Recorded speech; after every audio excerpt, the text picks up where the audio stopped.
Everyone, কে কি করছো অবশ্যই কমেন্ট করে জানাও। আর আমাকে দেখতেই পাচ্ছ, আজকে সকাল সকাল ঘুম থেকে উঠে পড়েছি। তোমাদের দাদা ভাই আজকে ভোরবেলা ডিউটি গেছে, সেই জন্য আজকে তাড়াতাড়ি ঘুম থেকে উঠে পড়েছি, দেখতেই পাচ্ছ। তো দেখো ঘরের কি অবস্থা। আর মামামকে দেখো, মামাম ঘুমাচ্ছে। ওকে এখন ডাকবো না, যেহেতু আমাকে কাজগুলোকে করে নিতে হবে। যেই কাজগুলো আছে ও ঘুম থেকে ওঠার আগে তাড়াতাড়ি করে আমাকে রেডি করে নিতে হবে। আর রান্নার ওদিকেও যেতে হবে, যেহেতু আজকে তোমার দাদা ভাই ঘরে নাই। আর কখন আসবে কোনো ঠিকও নাই। তো যাই হোক, আর কথা বলতে বলতে তোমাদের মাঝে আবারও আসবো। চলো তাহলে আগে কাজগুলো করি।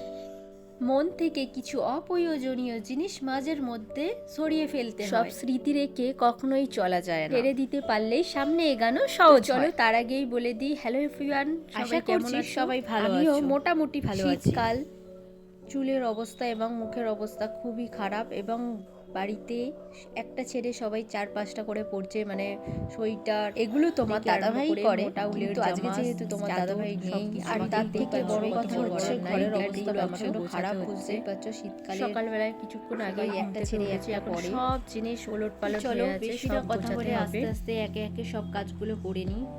আর সাথে কিছু কথাও আছে, সেগুলোকেও আজকে তোমাদের বলবো। পুরো ভিডিওটা দেখতে থাকি। যদিও বলি এটা আমাদের নিজেদের বাড়ি নয়, এখানে আমরা ভাড়া থাকি।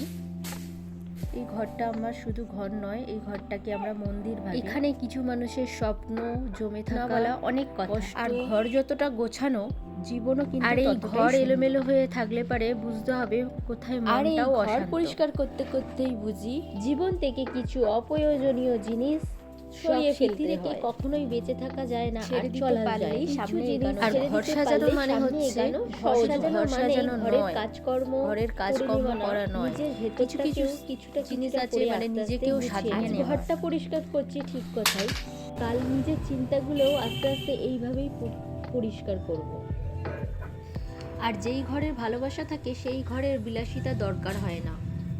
একটু যত্ন, একটু সময়, এই দুটোই ঘরকে সুন্দর করে তোলে।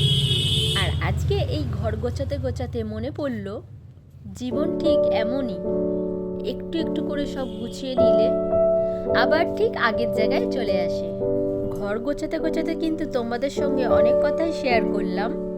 আর বলি এই শীতকাল সম্বন্ধে। শীতকাল কিন্তু আমার খুব ভালো লাগে, কিন্তু এই যে কিনে আর চুল পড়া, এতই ভীষণ পরিমাণে আমার চুল পড়ে, কি চুলের অবস্থা আমার এতটাই খারাপ, তোমরা দেখলেই বুঝতে পারো।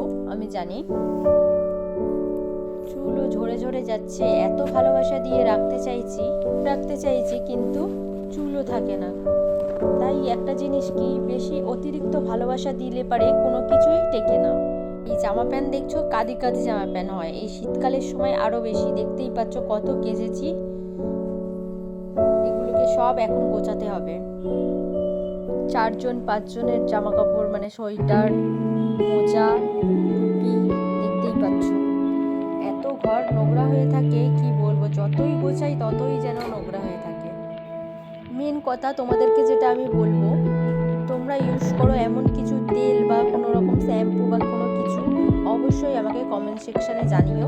তাহলে আমি ওটা তোমাদের অ্যাপ্লাই করবো। সেটা আমি আমার চুলে অ্যাপ্লাই করবো, দেখবো যে ঠিক চুল পড়া কমে নাকি। প্লিজ আমাকে সাজেশন দিও কমেন্ট সেকশানে, আমার চুলের মধ্যে তাহলে অ্যাপ্লাই করবো। তো যাই হোক, এখানে দেখো কথা বলতে বলতে, তো এইদিকে দেখো আমার গোছানো হয়ে গেছে। আর এইদিকে দেখো আমার বড়বাবু, তোমাদের দাদা ভাই, এখানে জল, ডাল সব রেখে আগে থেকে রেডি করে দিয়ে গেছে। এখানে চাল ভেজানো আছে। তো ভিডিওটা তোমাদের কেমন লাগলো অবশ্যই জানাবে। ভালো লাগলে অবশ্যই একটা লাইক, কমেন্ট, শেয়ার করে পাশে থেকো। আর ভিডিও পেতে অবশ্যই চ্যানেলটাকে অল সাবস্ক্রাইব করে রাখো। টাটা সবাইকে, সবাই ভালো থেকো, সুস্থ থেকো। আবারও অন্য কোনো ভিডিও নিয়ে তোমাদের মাঝে হাজির হব। আমি প্রিয়াঙ্কা। Love you all.